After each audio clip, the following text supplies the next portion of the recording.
काशीपुर गांव में किशन अपनी पत्नी सीता के साथ रहता था। वह एक गरीब परिवार से था जो खेती करके अपना जीवन बसेरा करता था। किशन ने खेती करने के लिए सेठ धनराज से कुछ पैसे कर्ज के रूप में लिए थे, लेकिन लालची सेठ ने कर्ज पर ज्यादा ब्याज लगाकर कर्ज की कीमत दोगुना कर दी थी, जिसे भरते भरते किशन को ठंड में भी पसीने छूट रहे थे। जैसे जैसे समय बीतते जा रहा था, काशीपुर गांव में ठंड का आगमन शुरू हो रहा था। एक बार फिर से काशीपुर गांव में ठंड ने दस्तक दे दी थी। अरे सुनो सेठ, धनराज आया है। लाओ, जो पैसे रखे हैं उसे दे दो। थोड़े से तो रुपए ही है। दे दूं तो कंबल कहाँ से आएगा? सर्दियां शुरू हो गई हैं। माघ पूस की रात खेत में कैसे कटेगी? तुम सेठ से कह दो फसल पर रुपया देंगे, अभी नहीं। किशन थोड़ी देर तक चुपचाप खड़ा रहा और अपने मन में सोचता रहा। जाड़ा सर पर आ गया है। बिना कंबल के जाड़ की रात कटेगी नहीं। लेकिन बिना पैसे लिए सेठ यहां से जाएगा नहीं। सीमा, लाओ पैसे दे दो। सेठ मानेगा नहीं। किसी तरह पीछा तो छोटे कंबल के लिए कोई और इंतजाम कर लेंगे। लाओ सीमा, अब जल्दी करो, सेठ मानेगा नहीं। कर चुके दूसरा इंतजाम। जरा मैं भी तो सुनूं, कौन सा दूसरा इंतजाम कर लोगे? न जाने सेठ का कितना रुपए बाकी है, जो किसी तरह अदा ही नहीं होता। मैं कहती हूँ, तुम खेती क्यों नहीं छोड़ देते? मरमर के काम करो, पैदावार हो तो कर्ज अदा करो। ऐसी खेती से बाज आए, मैं रुपए न दूंगी। तभी पीछे से सेठ धनराज की आवाज आती है। अरे ला किशन, जल्दी कर, इतना वक्त नहीं है मेरे पास। तू कर्ज अदा करता है कि नहीं? कंबल के लिए कोई और इंतजाम कर लेंगे। लाओ सीमा, अब जल्दी करो, सेठ मानेगा नहीं। हाँ ठीक है देती हूँ। सीमा ने जो पैसे कंबल के लिए बचाए थे वो लाकर किशन को देते हुए बोली। न जाने ये सेठ से पीछा कब छूटेगा। तुम अब की खेती छोड़ दो। मजदूरी में रोटी तो खाने को मिलेगी, किसी की दोस्त ना रहेगी। अच्छी खेती है, मजदूरी करके लाओ, वो भी सब कर्ज में झोंक दो। किशन ने रुपए लिए और बाहर चला गया। उसने एक एक पैसा काटकर कुछ पैसे कंबल के लिए जमा किए थे। वो आज निकले जा रहे थे। किशन ने सेठ को पैसे देते हुए कहा, ये लीजिए सेठ जी, अभी मेरे पास इतने ही हैं। अरे ये तो आधे भी नहीं है, मुझे पूरे पैसे चाहिए। सेठ जी, फसल काटने के बाद आप बाकी के पैसे ले लेना, अभी मेरे पास इतने ही है। ठीक है, तो मैं फसल काटने के बाद ही आऊंगा, और उस समय मुझे मेरे पूरे पैसे चाहिए, वरना तेरे लिए अच्छा नहीं होगा। इतना कहकर सेठ वहां से चला जाता है। किशन ने गहरी सांस भरते हुए कहा, चलो कुछ समय के लिए ही सही, कम से कम पीछा तो छूटा। इसी गांव में एक सरला काकी भी रहती थी। उसके परिवार में कोई भी नहीं था। वो अकेले ही गांव से गोबर इकट्ठा करके और उसके उपले बनाकर गांव-गांव में बेचा करती थी। उसी से उसका गुजारा चलता था। हे भगवान, आज तो बहुत ठंड लग रही है। हे भगवान, इतनी ठंड में मैं काम कैसे करूं? ठंड से ठिठुरते हुए सरला काकी गांव तक पहुंच गई। मेरे हाथों के बने उपले ले लो। एक उपले में पूरा खाना बनेगा। ले लो रे उपले, ले लो। मेरे हाथों के बने उपले ले लो। आज तो कोई उपले लेने ही नहीं आ रहा। ठंड भी बहुत लग रही है। लगता है आज खाली हाथ ही घर लौटना पड़ेगा। मगर लौटूं कैसे? घर में खाने को कुछ नहीं है। उपले बिके तो कुछ पैसे आए, बिना पैसे खाना कहाँ से आए? अरे काकी रुको जरा, मुझे भी अपने भारी भरकम उपले देती जाओ। हे भगवान, बाहर तो बहुत ठंड है। काकी जरा जल्दी कर दो। हाँ बेटा, अभी करती हूँ। ये लो अपने उपले। काकी पैसे कल ले लेना, अभी मेरे पास छुट्टे नहीं हैं। बेटा, पैसों की ही तो जरूरत है, कुछ भी दे दो। काकी ये लो, मेरे पास ये कुछ चावल है, अभी इसे ही रख लो, ठीक है? बेटा ला दे, आज इसी से मेरा काम चल जाएगा। उपले बेचकर सरला काकी घर को निकल पड़ती है। तभी ठंडी हवा की लहरें जोरों से चलने लगती। हे भगवान, बहुत ठंड लग रही है। बस किसी तरह घर पहुंच जाऊं तो कंबल ओढ़कर शरीर को गर्म कर लूंगी। बुढ़ापे में अब यह ठंड बर्दाश्त नहीं होती। हे ठंड, तू ही कुछ रहम खा इस बुढ़िया पर। ठंड से ठोड़ी हुई सरला काकी घर पहुंच जाती है और कंबल से अपने शरीर को ढककर आग के पास बैठ जाती है। हे भगवान, कुछ तो राहत मिली ठंड से। आज तो ऐसे लग रहा था मानो बस प्राण निकलने ही वाले हैं। थोड़ा आग और ताप लेती हूँ, इसके बाद वह चावल पका लूंगी। ठंड का कहर इस तरह उमड़ रहा था कि गांव वाले अब ठंड से परेशान हो गए। देखते ही देखते ठंड ने अपना विशाल रूप ले लिया। अंधेरी रात में कड़कती बिजली के साथ जोरदार बारिश हो गई। हे भगवान, इतनी ठंड में ये जोरदार बारिश तो हमारी जान ही ले लेगी। अब तो कुछ दिन घर में ही रहकर गुजारना होगा, बाहर तो सर्द हवाओं का पहरा है। सीमा, ये क्या हो गया? इतनी ठंड में ये जोरदार बारिश भी होने लगी? अगर ये बारिश ऐसे ही होती रही तो मेरी फसलें खराब हो जाएगी। बड़ी मुश्किल से इतनी ठंड में फसल तैयार की है। जी आप ज्यादा चिंता ना करें, ठंड की पहली बारिश है, सुबह तक खत्म हो जाएगी। भगवान करे ऐसा ही हो, वरना मेरी फसल तो बर्बाद हो जाएगी। सीमा, ठंड बहुत बढ़ गई है, जरा कुछ कंबल हो तो निकाल लो। अब कंबल कहाँ से लाऊं? जो कंबल के पैसे बचा रखे थे वह तो सेठ धनी राम ले गया। अब घर में उड़ने के लिए बस एक फटी चादर है, जिसे मैंने बच्चों को उड़ा दिया है। अब घर में कोई कंबल नहीं है। हे भगवान, ये कैसे दिन देखने पड़ रहे हैं? इतनी कड़कती ठंड में ओढ़ने के लिए एक कंबल तक नहीं है। एक काम करो सीमा, जरा अंगीठी जला दो, थोड़ी गर्माहट तो मिले इस ठंड में। सीमा ने अंगीठी जलाई और सबने बैठकर आग की गर्माहट ली। पूरी रात बारिश होती रही। फिर लगातार 3 दिन तक बारिश होती रही। बारिश ने रुकने का नाम नहीं लिया। 3 दिन बाद बारिश रुकी, तब लोगों ने अपने खेत में जाकर देखा किशन की खेत की सारी फसल खराब हो चुकी थी। हे भगवान, ये क्या हो गया? मेरी फसल बर्बाद हो गई। अब इतनी कड़कती ठंड में हम क्या करेंगे? एक फसल ही तो हमारा सहारा थी, वो भी बर्बाद हो गई। परसों सेठ भी अपना पैसा लेने आएगा, और अब तो मेरे पास कंबल खरीदने तक के पैसे नहीं हैं। हे भगवान, इस भरी ठंड में हमारी सर्दी भरी रातें कैसे कटेगी? किशन घर पहुंचा। सीमा, तुमने अंगीठी जलाई है क्या? आज ठंड के साथ तेज हवा भी चल रही है। जी मैंने जला रखी है। बच्चों का ठंड से हाल बेहाल है। आप बहुत उदास दिख रहे हैं, क्या बात है? सब ठीक तो है ना? क्या बताऊं सीमा, सारी फसल बर्बाद हो गई। कुछ भी नहीं बचा सीमा, हम बर्बाद हो गए। मैंने आपको कहा था पैसे ना दीजिए सेठ को। अब इतनी ठंडी में बिना कंबल की रात कैसे कटेगी? एक तो यह खिड़की भी टूटी है, ठंडी ठंडी हवा घर में घुस रही है। बच्चे भी ठंड से ठिठुर रहे हैं। बस एक इस अंगीठी का ही सहारा है। अंगीठी की भी लकड़ियां खत्म होने वाली हैं। लगता हम ठंड से मर ही जाएंगे। चिंता मत करो सीमा, मैं अभी जाकर जंगल से कुछ लकड़ियां ले आता हूँ। नहीं, जंगल मत जाइए, बाहर ठंड बहुत बढ़ गई है। आप एक काम कीजिए, रामू काका से कुछ मदद मांग लीजिए। कुछ लकड़ियां उनके घर से ले आए। रामू काका सबकी मदद करते हैं, हमारी भी जरूर करेंगे। ठीक है सीमा, मैं अभी रामू काका के घर से लकड़ियां लेकर आता हूँ। कम से कम रात तो कटेगी। इतना कहकर किशन रामू काका के घर की ओर चल पड़ता है। तभी अचानक भारी बर्फबारी होने लगती है। हे भगवान, ये क्या कर रहे हो? कभी बारिश, कभी बर्फ, जान ही ले लोगे क्या इस गरीब की? किसी तरह किशन रामू काका के घर पहुंचा। काका, कुछ लकड़ियां दे दो, अभी बहुत ठंड है तो जंगल नहीं जा पाऊंगा। अंगीठी की राख भी ठंडी होने वाली है। हाँ ठीक है किशन, मेरे पास कुछ लकड़ियां हैं अभी के लिए, इसे ले जाओ। लेकिन सुबह जंगल से लकड़ियां ले आना, क्योंकि मेरे पास भी ज्यादा नहीं बची हैं। ठीक है काका, अभी के लिए कुछ लकड़ियां दे दो, बस किसी तरह ये रात कट जाए।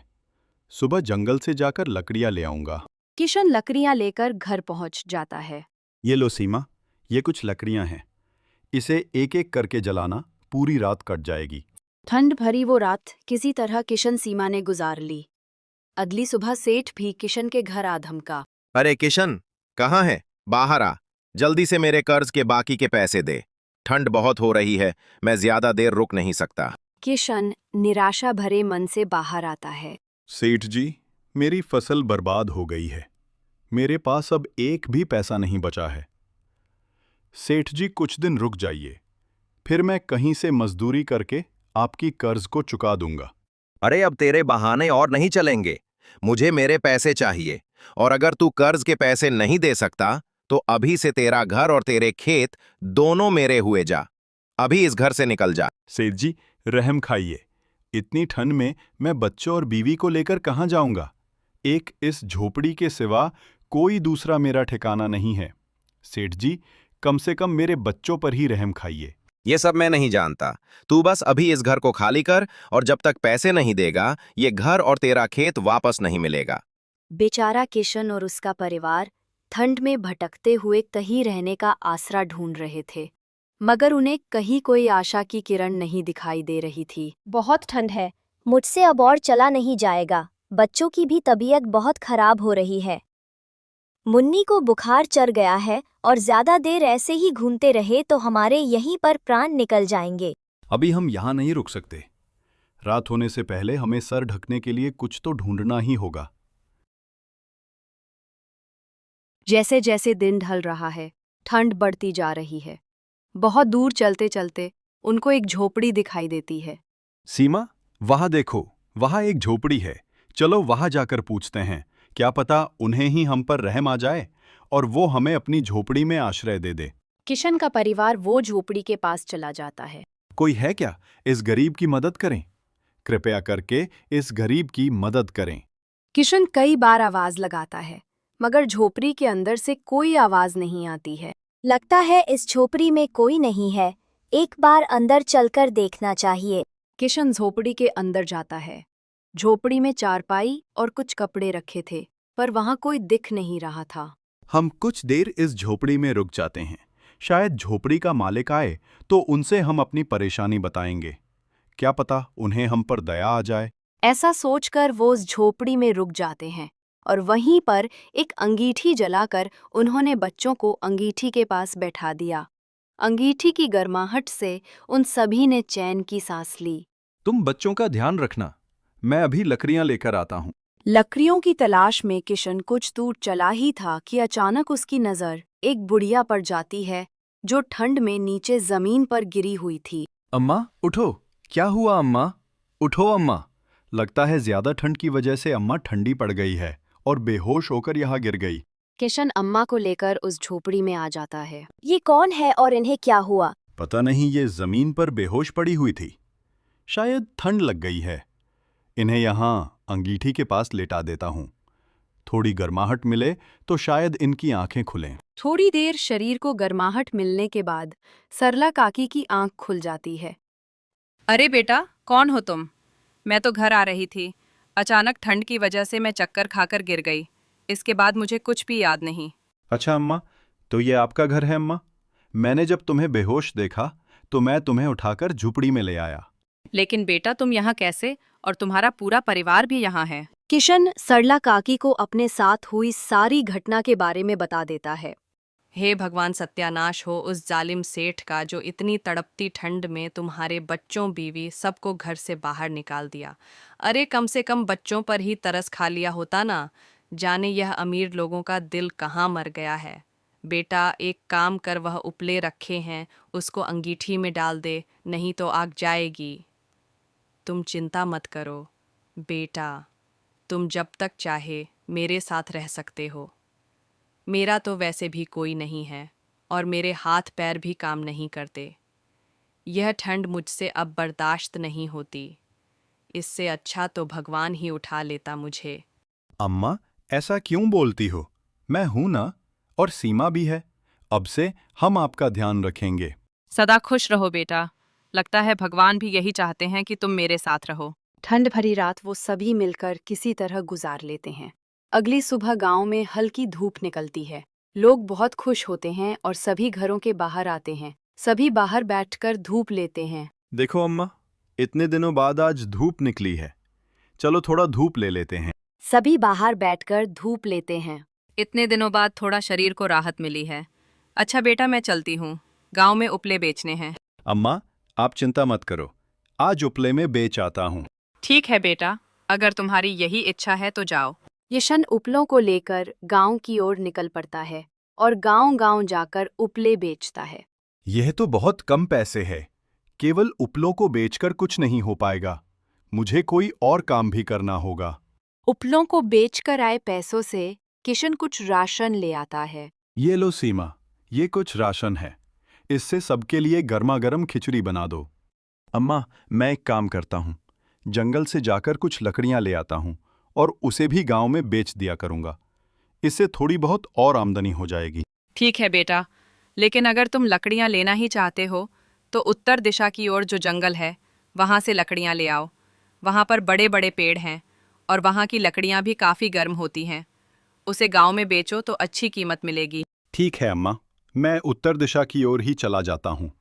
इतना कहकर किशन लकड़ी की तलाश में निकल पड़ता है। जंगल के काफी अंदर जाने के बाद किशन को खूब मोटे घने पेड़ दिखाई देते हैं, जो और पेड़ों के मुकाबले काफी मोटे और लंबे थे। किशन वहां से काफी सारी लकड़ियां काटकर ले आता है और गांव-गांव जाकर बेचता है। सारी लकड़ियां बेचने के बाद किशन घर आ जाता है। किशन ने कुछ लकड़ियां घर के लिए भी बचा ली थी। आज सारी लकड़ियाँ बिक गईं और ये कुछ लकड़ियाँ मैंने हमारे लिए भी बचा ली थी। बाहर बहुत ठंड है, जरा इन लकड़ियों को जला दो, मेरे शरीर को थोड़ा गर्माहट मिल जाए। फिर सीमा उन लकड़ियों को जला देती है। उन लकड़ियों के जलते ही पूरा कमरा बिल्कुल गर्म हो जाता है। वो लकड़ियों की आग में न जाने कौन सा तेज था जो पूरे कमरे में गर्मी फैल जाती है।